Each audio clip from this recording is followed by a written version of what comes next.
Yo les gars, c'est Xenon, on se retrouve pour une nouvelle vidéo sur Rare. Une vidéo sur Rare dans laquelle on va parler achat-revente. Et puis je vais vous parler d'un petit outil très utile pour tout le monde. Et du coup je pense qu'il mérite d'avoir des éloges. Donc voilà.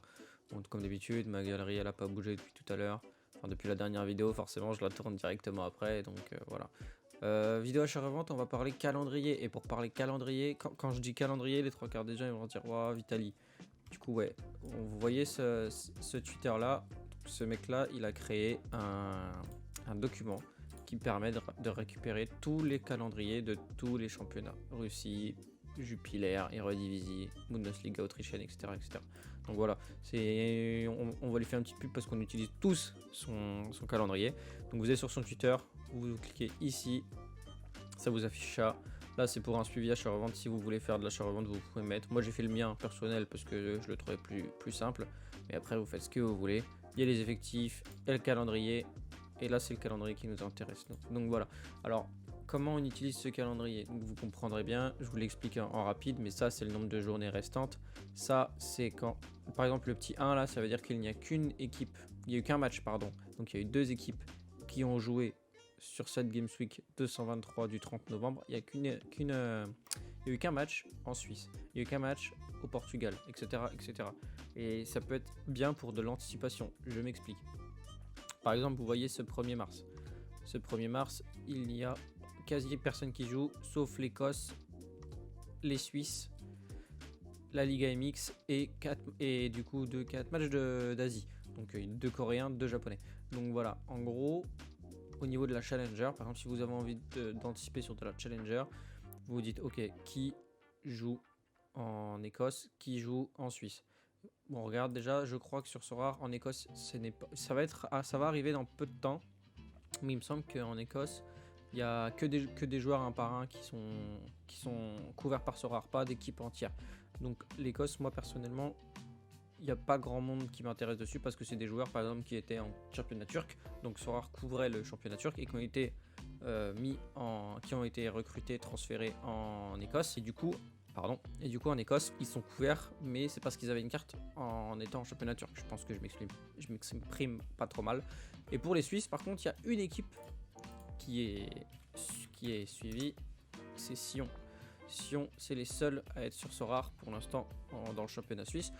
Donc on s'y intéresse, on se dit bon ok, peut-être qu'il y a quelque chose à faire, on va regarder contre qui il joue. Donc voilà, en fait le calendrier de Vita, il est vraiment très utile pour ça.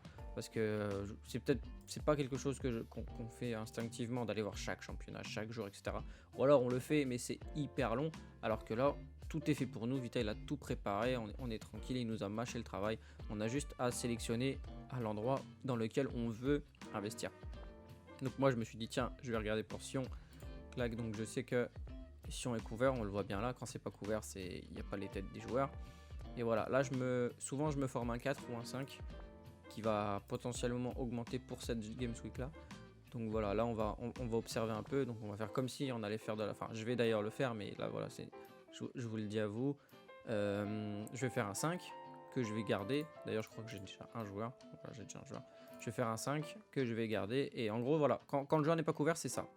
Ça représente ça. Donc c'est pas compliqué à trouver. Voilà, vous tapez le nom de l'équipe, vous le cherchez en bas. Et si quand vous arrivez sur cette page, c'est toujours là, on voit pas la tête, on voit qu'un petit personnage comme ça dessiné.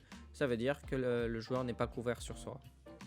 Tout le reste, quand il y a les photos, c'est qu'il est couvert. Alors pour, admettons, on va faire notre SO5 de Sion pour anticiper. Au goal, moi je vais prendre Fikencher, mais par contre il est pas titulaire indiscutable. Il y a un petit jeune qui est là, qui pousse derrière, un petit jeune de 22 ans, donc il est U23, ce qui est pas mal non plus. Et je crois que le petit jeune de U23 a d'ailleurs dit au club que menacer le club de le quitter si jamais il jouait pas plus. Donc je ne sais pas comment que ça va se passer d'ici là, parce que c'est dans un mois. On est aujourd'hui le 1er février quand je tourne, et là sur le calendrier on se rend compte que clac, c'est le 1er mars, c'est la GP 249. Donc voilà, donc on ne sait jamais, il peut y arriver des pépins, mais ça fait partie du jeu. Par contre s'il n'y a pas le pépin, bah voilà, ça va monter. Donc voilà, si je vais vous faire le petit tour en rapide, c'était surtout pour expliquer le calendrier. Voilà, moi si je sélectionne, je vais prendre lui. J'ai déjà fait mon petit tour, donc je sais à l'avance. tac. Et le petit dernier, hop, que j'ai déjà. Voilà, ça c'est les 5 joueurs sur lesquels je compte investir sur Sion. Je ne suis pas conseillé en investissement du tout les gars, donc vous faites ce que vous voulez de votre argent, vous faites vos recherches personnelles. Voilà, je suis pas là pour vous dire achète ça, achète ça, achète ça, vous faites ce que vous voulez. Si vous vous rendez compte que bah il y a un autre endroit, là c'est un seul, mais c'est l'Atlético Madrid, en même temps il y a la Coupe d'Europe, donc je ne conseille pas. Par exemple ici c'est un match de Genk, il me semble, donc si voilà vous estimez que le match de Genk il est prenable au niveau de l'achat-revente, que voilà vous vous dites bon bah moi j'ai envie d'acheter des mecs de Genk pour anticiper, bah voilà chacun fait ce qu'il veut. En même temps il faut savoir qu'il y a la Coupe d'Europe, faut pas oublier.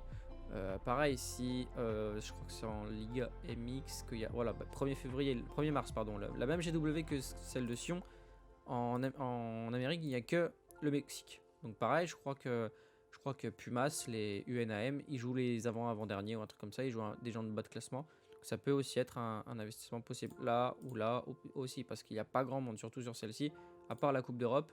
En Amérique, il n'y aura qu'un match. Pareil, ici, il n'y a pas grand monde qui joue. Alors, le 15 mars, voilà, il n'y a qu'un match. Regardez si le match est couvert, etc., etc. Si les joueurs sont couverts, etc. Ça peut être une bonne anticipation. Donc voilà les gars, je pense que j'ai fait le tour. Voilà, c'était juste pour parler, enfin juste, c'est déjà un grand round de choses de parler du calendrier. Voilà, je vous remets son Twitter, c'est VITHALIY. Je le mettrai dans la description, je pense, comme ça vous êtes tranquille, vous aurez juste à cliquer sur le lien. Et puis voilà, quand vous arrivez dessus, l'épinglé, d'ailleurs c'est là.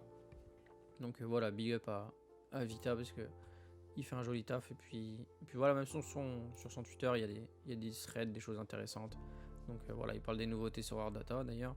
Donc voilà, je pense que j'ai fait le tour les gars. Voilà, j'espère que cette vidéo, bon, elle était pas courte, elle a quand même duré 7 minutes, quasi 8. Donc voilà, j'espère que ça vous aura servi à quelque chose surtout. Donc voilà, c'est une technique d'achat-revente comme une autre.